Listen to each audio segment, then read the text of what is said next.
Hey, this is a good day to make some cheesecake. Early morning epiphanies. Let's get it. All right, so get to the kitchen and start prepping your ingredients. If you're gonna make a single cheesecake, then you need a 9-inch pan. It could be a specific pie pan, or it could be just the deeper one. I use the deeper ones because I don't want little skinny slices of flat cheesecake. I want a nice substantial slice of cheesecake with a little bit of height on it. It's gonna be like at least 2.5 inches tall. That's kind of thing I want. Right? I don't want an inch of cheesecake. Nah. Plus, it's just you're doing this work. You might as well just, make it count, right? All right, so pick your cheesecake pan. 9-inch pan. It could be a springform pan or it could be a regular pie pan that's a little deeper. If I had one to show you, but someone stole it and now I need to order some more, so I can't really show you. But you get what I'm saying, right? It's similar to the size of a cake pan. Okay, the depth of it. It's nice and uniform all the way around. It's not slanted. You know what I'm saying? Okay. Get your cheesecake pan or your springform pan. It's a 9-inch cheesecake springform pan. It's a different kind of pan. It's got a little buckle on the side where you loosen it up after everything's all finished and you take it apart like that. You know what I'm talking about. So get your pan. Grab your cupcake liners if you're making minis. Grab your stick of butter to butter the pan with, because you don't want your nice cookie dough to stick to the pan. It's going to have butter in it, but you still want to butter the pan so it releases at the end, okay? All right, now mind you, I'm talking you through a bunch of things, but we're not ready to do it yet. We're going to do it together. So if I forgot something, it's going to come out at that moment. And I don't want you to be saying I messed you up. Don't run with this like you got all the answers, okay? Do it with me. So far, we only have our list of some ingredients. Let's get it all together. I don't know how you process information, but I'm really crazy about the way I do things in my head, and I'm trying to be more accommodating to people who don't necessarily think like me, okay? So I'm pausing and explaining and all that, right? All right, so cookie dough crust or your store-bought crust. Oh, here's a pause. If you don't want to use a cookie dough crust and you weren't prepared to make your own cookie dough, then get you some graham crackers. You got some graham crackers in the house? Grab you some graham crackers. They don't have to be cinnamon or any of that honey or nothing. They can just be regular old graham crackers. You're going to add,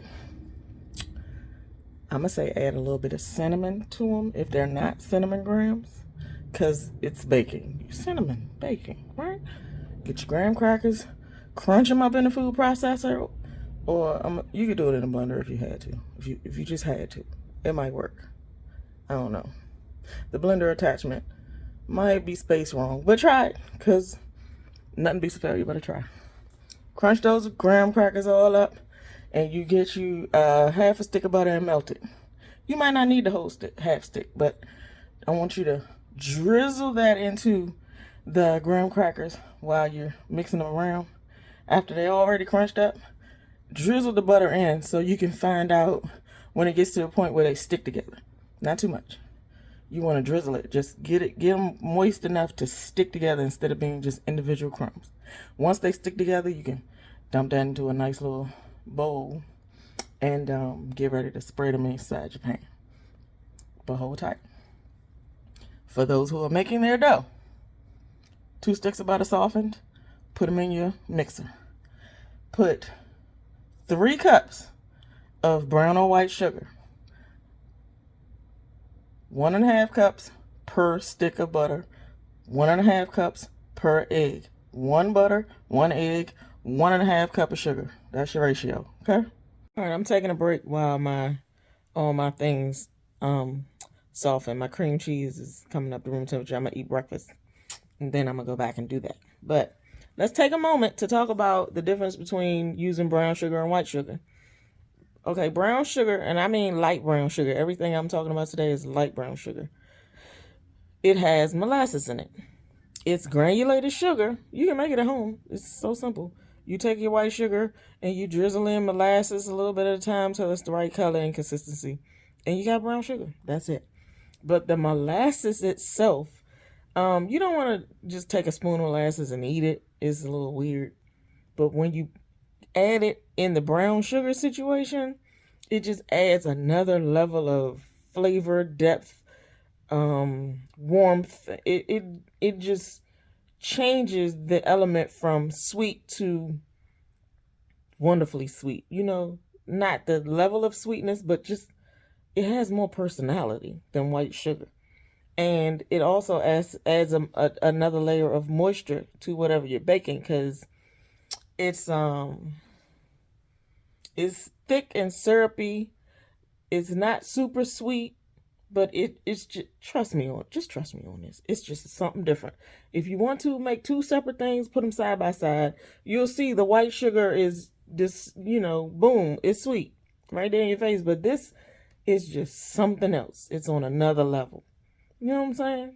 And I'm always looking for that little extra on another level type thing when I cook and bake. So that's just me. But that's why I say you can choose your brown or your white. It'll still be sweet. It won't be too sweet. Either way, it'll be great. Trust me. All right. Brown sugar, white sugar, don't matter. Whichever one you chose, let's get it. You put your butter and your sugar in your mixer, and you get those with the paddle attachment, and you just let it go for several minutes, like 5 good minutes at least. You want to get those nice and creamy, because you don't want those sugar granules to be like real noticeable when you bake it. We want to blend them with the butter so that they don't stick out as crumbly, hard little situations in your crust. You want it to be nice and smooth and just, perfect. Okay? It's the only time we're going to say perfect. But yeah, cream your butter and your sugar for several minutes. Now, when that's looking slightly fluffy, it might look a little bit curdled, but whatever. As long as it's nice and soft and fluffy and not grainy. Now I want you to take some vanilla extract, genuine, absolutely real vanilla extract, not imitation. They have wood chips in them. It's made with wood something. Genuine vanilla extract. I want you to take 1 teaspoon per stick of butter per egg. One batch, 1 teaspoon, 1 stick of butter, 1 egg. You got that? You feel the rhythm we getting here? 1 spoon, 1 teaspoon, a measured teaspoon, not one of those ones in the cabinet that you use for your tea. Literally says 1 teaspoon on the back of the spoon, okay? That, 1 teaspoon, vanilla. I want you to add that to the butter and sugar mixture and keep it mixing. Meanwhile, I want you to walk on over to wherever you keep your baking soda. I want you to bring that to the table, and your salt. Bring your baking soda and your salt over, and your flour, and get those ready. Okay? I don't use baking powder for anything, ever. It's just me. If you have baking powder, I honestly can't even tell you how to do the measurements on that, because that's not something I studied. I do it more like a scientific thing. So baking soda reacts with certain other things, acids, and they help to, aerate your batter and make it nice and fluffy and not hard and stiff. They add leavening, they add lightness. So I just use the baking soda and an acid agent. In this particular case, believe it or not, the brown sugar, the molasses, is very acidic. So it's gonna help activate my baking soda. Watch. Just trust me, watch. Okay, so now I want you to stop that and look at it and see how fluffy it is. Scrape down the sides of your bowl. And I want you to grab an egg. And I want you to tap it on a flat surface and crack it that way. Crack it into the mixture, because your egg has sat out with your butter and your cream cheese, and it's now room temperature. It's going to crack way easier, and it's going to release way easier than it would if it was cold. So hit it on a flat surface so you don't get all those little chips when you hit it on the side of a thing with an edge. You kind of might have little chips in there. I don't like that. Hit it on a flat surface gently but firmly. Get that little, crack going on, and then right in the mix. Get that mixing. Let it go a couple of seconds. Crack that second egg, put that in there, then let it go a few minutes. Up to 5 minutes is fine. Now you're going to see some really fluffy situations after the eggs get in there, and it's like, wow, fluff. So when you get your fluff, after about 5 minutes, you're ready to get it. All right, so now, since this is cookie dough and not a cake, we can just throw it in the same bowl. We don't have to sift or any of that. So I want you to get your 1 teaspoon of baking soda, put it in your cookie mix. Add your pinch of salt. You know, a pinch is an actual measure. Some spoon sets come with a pinch, but if you just reach in and grab a pinch with 2 fingers, that's not enough. You gotta grab like this in this little area in here. That's a pinch in there. So grab a bunch with these 2 fingers. That's a pinch. You put that much in there. Oh, did I say grab the cinnamon? Grab the cinnamon.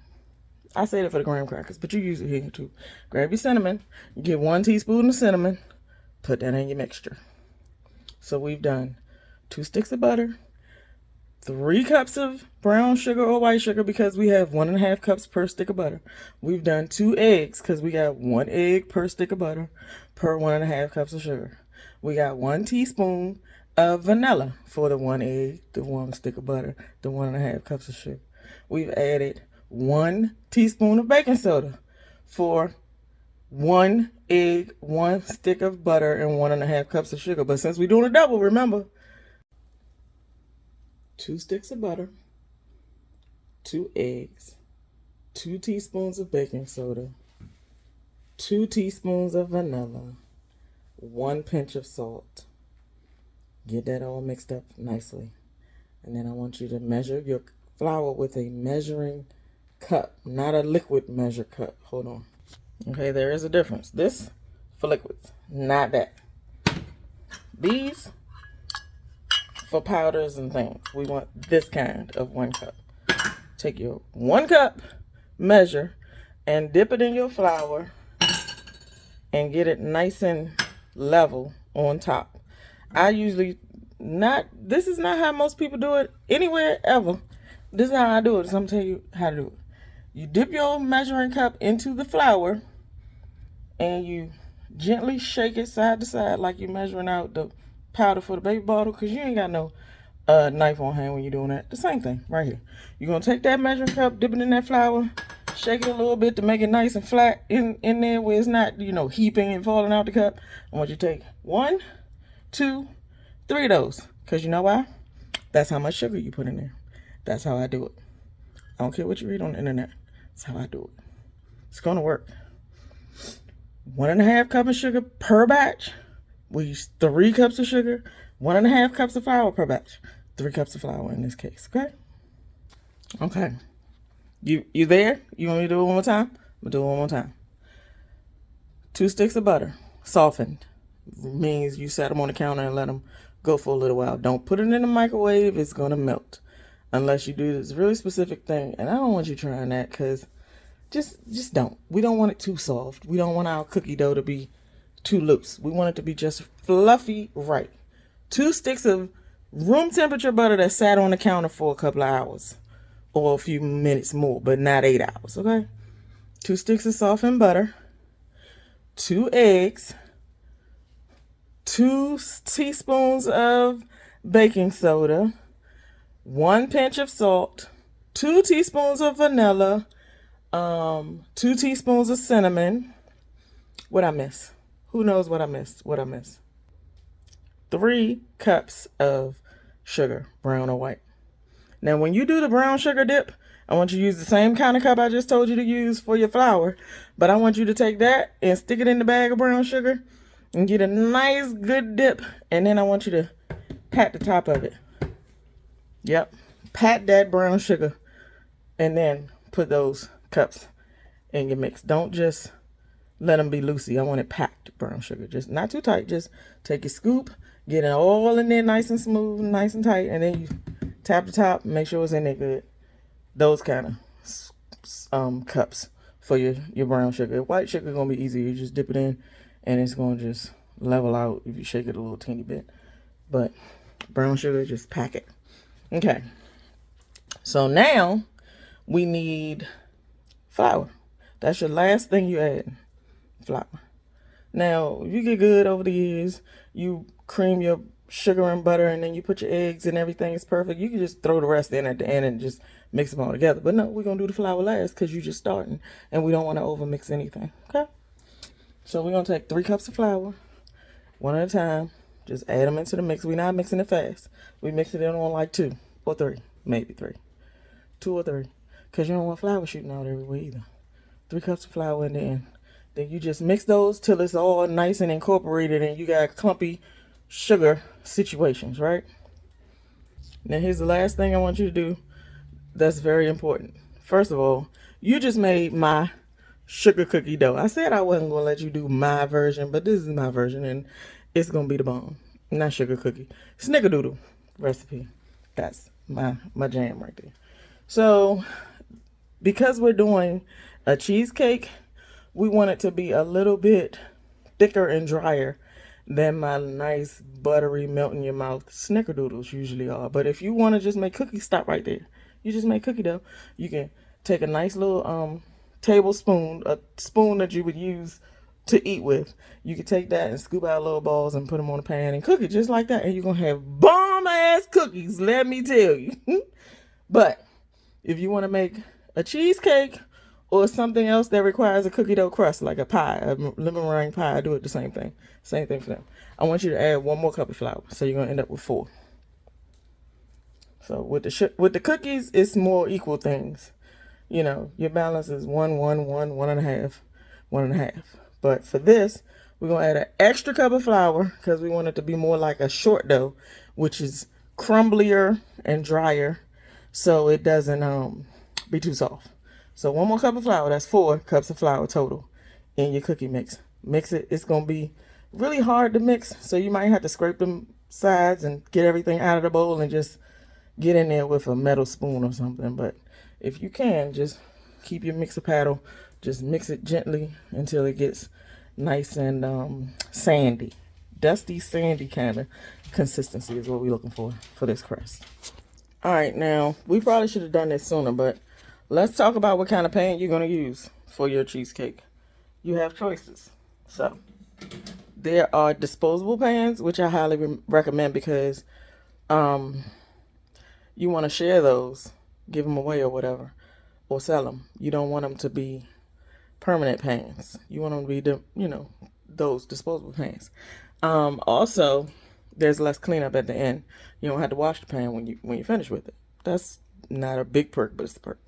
So also you can have a regular 9-inch pie pan. Those are the ones with the little slant in it. This, smaller circle in the middle and it's wider at the edges for like pie. But I don't like those because you don't get enough cheesecake in that little sliver slice this 1 inch tall. You need a pan that's more like a cake pan.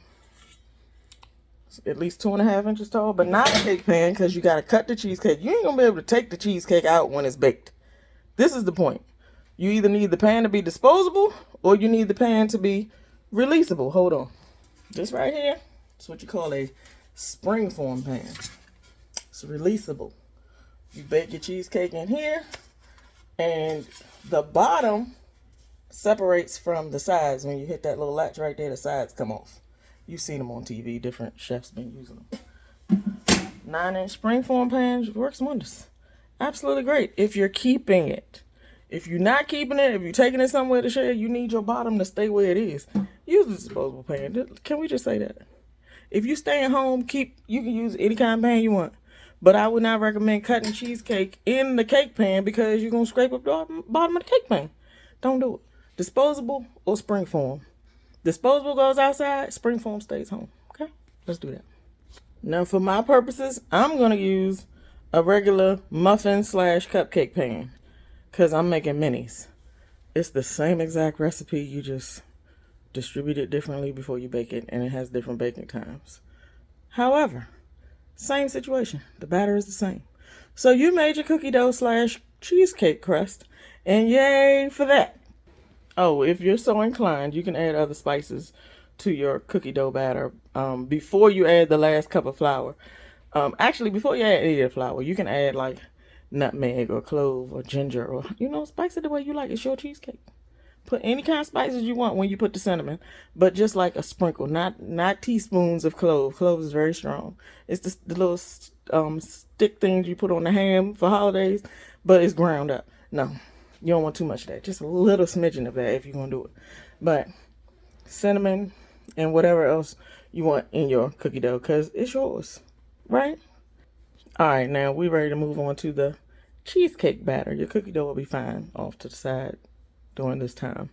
We ain't only gonna take a couple of minutes to mix up this cheesecake batter.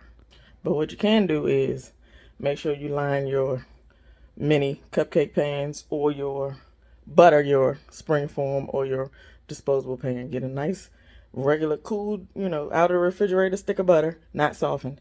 Get the regular stick of butter and you want to roll that joint around the inside of your pan, whatever you cooking your cheesecake in, unless it's minis, then you use the cupcake liners. Okay? Do that before you put your cookie dough in the pan. All right, folks. Later on, I'm back. Here's what you should have. I got my 2 blocks of cream cheese. We getting ready to get it. I got my crust all ready to receive my cheesecake batter. You just, whatever pan you chose, it should already have liners or a layer of butter all around the sides and the bottom so that you can get your cake in there and it won't stick. All right, you should also have, let's turn on the oven. Here's what you do. Before you mix the cheesecake, give it some time. I'm gonna bake. Do I want the top or the bottom though? Let me see. The way these, I'm gonna put it in top oven. Okay. I'm gonna put my oven at 325. And then I'm gonna do a Tanya Floyd special. I'm gonna grab another pan, muffin pan, bread pan, disposable pie pan, whatever kind of pan you got for the oven. And I'm gonna fill it with water. And while the oven's heating up, I'm gonna stick my water in there. Oh shoot, I gotta use the bottom because I got 2 pans and I can't fit them at the top. Oh, scratch that. Bottom oven is fine because I need space for the 3rd pan. All right, so I'm gonna put this pan of water on the bottom row because my top row is gonna be for my cheesecakes. And while the oven's heating up, it's gonna heat up that water, and my oven's gonna get nice and steamy inside. Because cheesecake likes moisture. If it's too dry of an environment in the oven, it's going to crack up and, you know, you're going to have a hard time processing why your cheesecake look like that on top.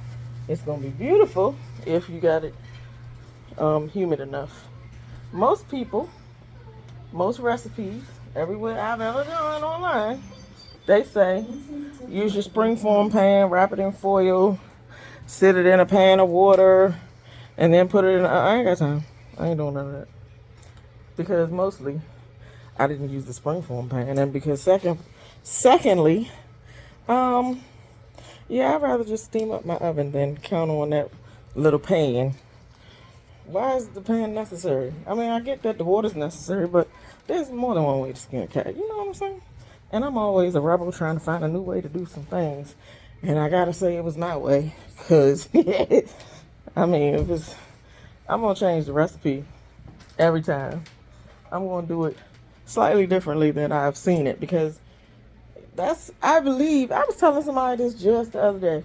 Cooking is about putting love in it, adding your special touches to make it feel like welcoming and happy, and you know what I'm saying? You want people to eat your food and be inspired and be like, oh my goodness. You want them to close their eyes and go, at some point, right? But if you just don't put that extra effort in, it's just food. And I know those people who say eat to live are all about, you know, good health and this and that, but I'm also about loving life, you know? Food is very important. It's a sensual, sensory It could be romantic. It can be exciting. It's a ride, right? Good food is like a fun ride, just a dance in your mouth. All the flavors doing their thing. Ooh, child. So yeah, food is not just a thing for me. It's a whole experience. I wrote a poem once called Ode to Edibles. And not them edibles. Edibles like food. It was like mashed potatoes, all creamy and such. You know, gravy and this and that. Don't worry about what it adds to my thighs and that kind of stuff. I gotta go find that. I forgot some of the words. Oh, I forgot most of the words. But anyway, yeah, food is meant to be experienced, not just for salvation, you know? All right, so the oven's going. The crust is ready. Whatever choice pan you chose, you know, is the... Oh, did you choose the springform pan? Make sure you get the bottom and the sides up a couple of inches with your graham cracker crumbs or your cookie dough. Bring it up at least 2 to 3 inches, because the amount of cheesecake you made is going to take up a little bit of space in there. And you want your cake to meet crust, every part of it. It's going to inflate and then it's going to shrink back down a little bit after the hot air goes out when you take it out of the oven. So just give it some room to not be a problem on the sides of the pan. You know what I'm saying? So yeah. All right. Let's get to this mixing bowl. Get your 2 blocks of cream cheese in there. Got your spatula nearby on hand. What you need next? Sour cream. Now, in my particular situation, I'm going to use... Oh, actually, we're all going to use the same thing because we made a double batch. We're going to use half a cup of sour cream. It's 1/4 cup per block of cream cheese per batch. You know what I'm saying? So if you made a single batch, you would use a 1/4 cup. But we made a double, so we're going to use half a cup of sour cream. Let's get it in there. All right, so you need your half a cup of sour cream. It's a 1/4 cup of sour cream per cream cheese block per batch. So this batch is using 2 blocks of cream cheese. We're going to use 2 1/4 cups of sour cream, which is a half a cup. Also, we're going to need our vanilla back out. We're going to need these 2 eggs. I realized I messed up, but I went back and edited the video to put a note on there that you need 2 eggs for each. 2 for the cookie dough batter and 2 for the cheesecake batter. So, I mean, come on now. Sometimes I get a little ahead of myself, but it's rustic and we here. We mess up. Look, we fall down, but we get up. Meanwhile, you need your white sugar. White sugar for this. 1, 2, 3, 4, 5 ingredients in this cheesecake batter. Just 5. If you consider salt an ingredient, we can say 6. 1, 2, 3, 4. All right, let's say 6. Okay. We're going to take our 2 blocks of cream cheese in the mixer. We're going to add exactly 1,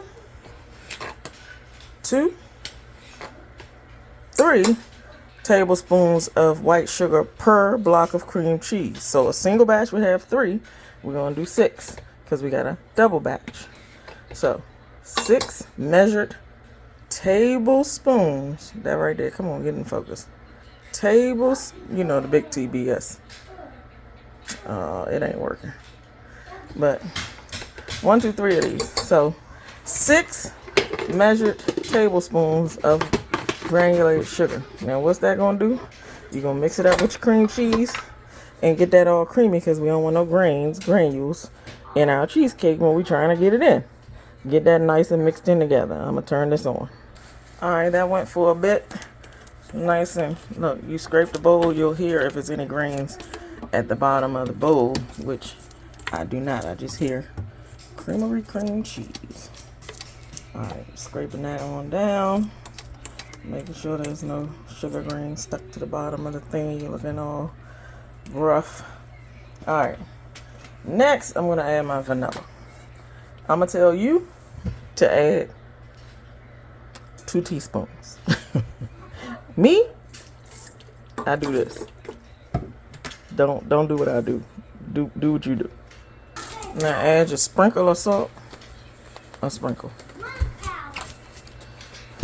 and your half a cup of sour cream.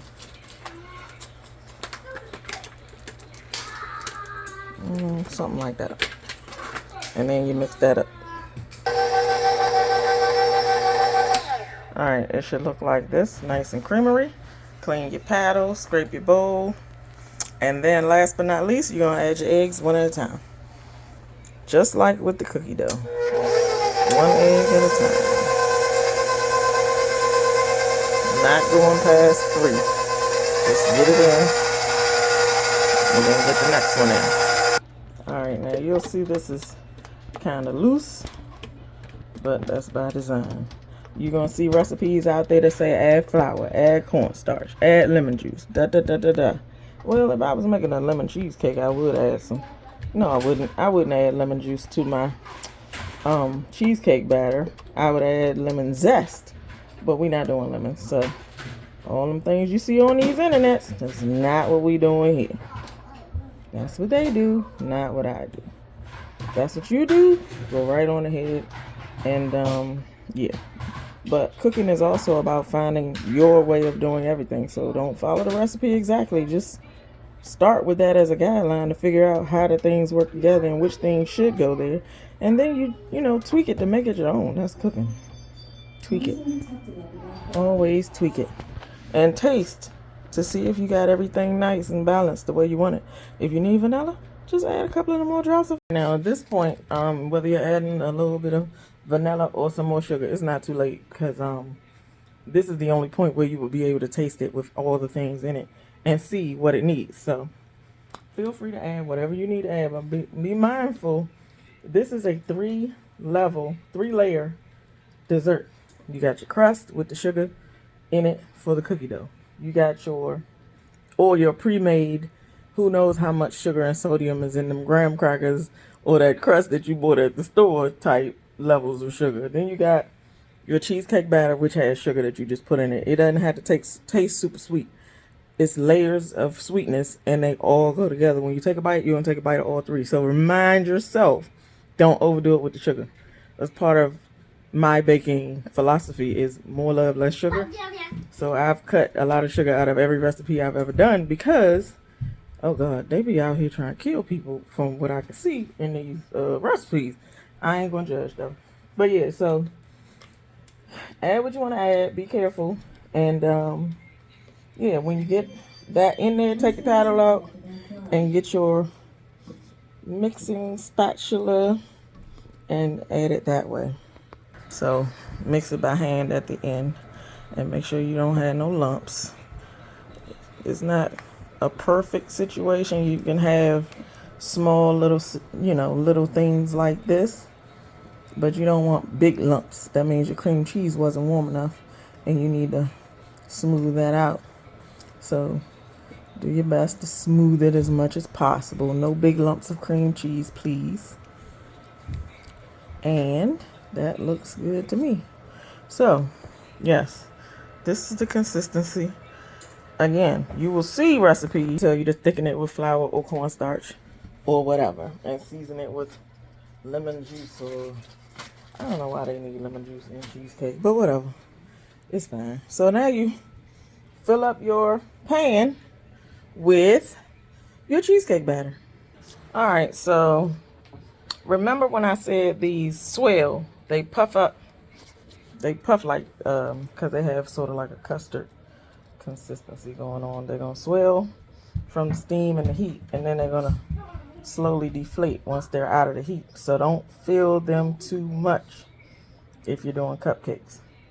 If you're doing the other pans, the pie pan or the springform pan, you know where to stop. It's safe. That pan is pretty deep. But here I have a shortage. So I filled mine this much, about, I'm gonna say 3/4 of the way. And I ended up having 4 cups that I didn't fill. So I'm gonna add water to those cups. More steam the better. And I'm gonna put it in the oven, 325 for 20 minutes, and then I'm gonna check it. All right, now while that's going, mine are gonna go 20 to 25 minutes. My cookie dough wasn't cold and my cheesecake is very thin. So yeah, 20 to 25 minutes on mine. When I say check it, I mean turn the light on in the oven and peek through the glass and see if they are, if they have risen substantially, and then if they are looking, they'll just look puffy enough. Like you'll see that they have baked, right? But when you take them out, they're gonna still be a little bit jiggly inside because it's technically you just made a custard, and custard is supposed to be a little bit jiggly. It's lightweight and it's more full of air than anything. So it's almost like you know how souffle is full of air. You slam that door or anything and that air come out and it's over. It's a wrap. So you made a nice custard situation with this cheesecake, basically, in my opinion. So when it rises and you can see that it's kind of dry on top, like it's baked, so then you take it out. But if you had the springform pan, I say you leave it in for minimum 30 minutes. Yeah, that one I'd say 30 minutes. So at the 30-minute mark, if I was using a pie pan or a springform pan, I would just turn my oven off and let it continue to steam for another 5 minutes. And then I would open the oven. Only then, 30 to 35 minutes, open the oven on the pan that's a pie pan or a springform pan. Because cheesecake is really, really delicate. It doesn't like cold air and it doesn't like vibration. So when your cheesecake in the oven, tell everybody be still and be quiet. Don't slam nothing. Don't deflate my cheesecakes at all. Now carefully, gently open the oven. Pull the rack out slightly so you can peek at your cake and see if the top looks dry and if the sides look dry. Like, I mean, they baked, not like dry, but like not wet, not juicy. And I want you to, if you got a springform pan, you should have sat it on a flat cookie sheet. I'm edit the video, put that back in there too when I look it over. I'm gonna put a note about that. But put it on a cookie sheet or something so when you take it out, you don't have to handle it too much. You just handle that bottom pan and it kind of keeps it stable for you, because we don't like no sudden movements in cheesecake. We don't. Gently pull your pans out of the oven. Gently slide them onto the top of the stove so they can sit there and cool for about an hour. And then you can transfer them to your cupcake pans or whatever you want to do with your cupcake size ones. If they're in the spring form, just take the whole pan, put a little foil or parchment over the top of it, and after that hour, sit it in the refrigerator for at least 2 hours so they can set up. Now here's what I want to tell you. You see this? It happens. It don't always happen to me, but it happens. Sometimes the cheesecake cracks, but guess what? Because it's already starting to deflate, nobody's really ever gonna know it. In this particular case, in your springform pan, you may or may not see. Look how this one does. The cracks is pretty much gonna disappear. But like I told you, it bakes up, it puffs a little bit while it cooks, and then the hot air just comes out. Not a lot.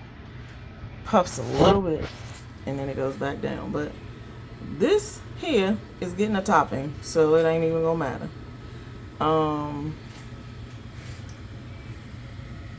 I ain't never known nobody to eat plain cheesecake. But look here, don't go sticking no toothpicks in nothing. Oh, another note. Jiggle. Yep.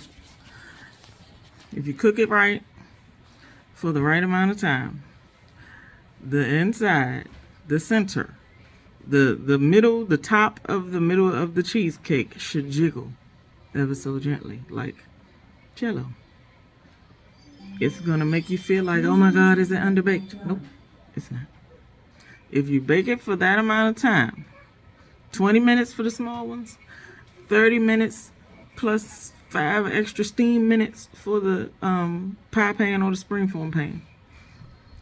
And that's only if you peek at it and your oven said, No, we not quite there yet. But if your oven says, hey, we good at 30 minutes, you peek through that glass, or you gently open that and let a little teeny bit of that steam out, and you peek inside that cake before, you know, it's time. I'm not going to advise that often, but be careful, be quiet, be still, be slow, be stealth. When you peek at it a little bit and it just jiggles ever so slightly in the center, it's good. The outsides should be set up, but the center can be a little bit jiggly, okay? So anyway, when you get it out and it's jiggly, just sit it for an hour so it can cool enough for you to put it in the refrigerator. Now, toppings.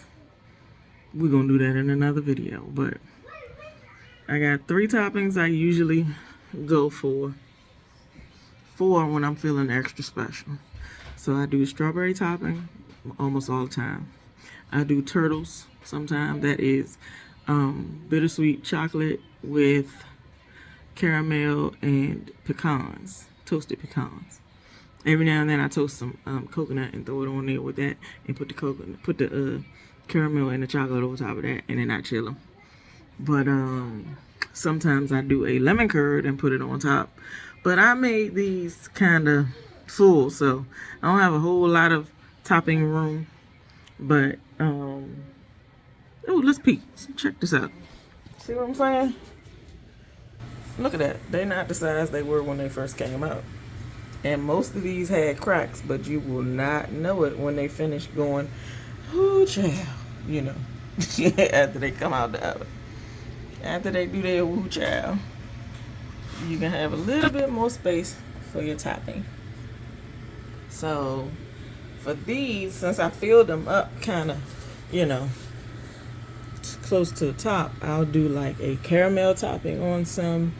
I can do the lemon curd because once they chill in the refrigerator for some hours or overnight, and the lemon curd is going to be cool too, because after I finish cooking that, I'm going to sit that on a plate with some parchment paper over it, and I'm going to chill that until it's a nice little gel, and I'm going to sit the gel right on top, and it's not going to run or anything because it's thick. The strawberry topping is going to run, so I'll put that in the ones with the deeper pockets like this one right here. But you did not fail if yours look like this. You did not fail. They're going to taste good. They're going to be very good up under that topping that you're going to make. And who's going to talk about you anyway? They could have made them, but they asked you. Or you volunteered. And they can say you're welcome. Okay, let's make this topping.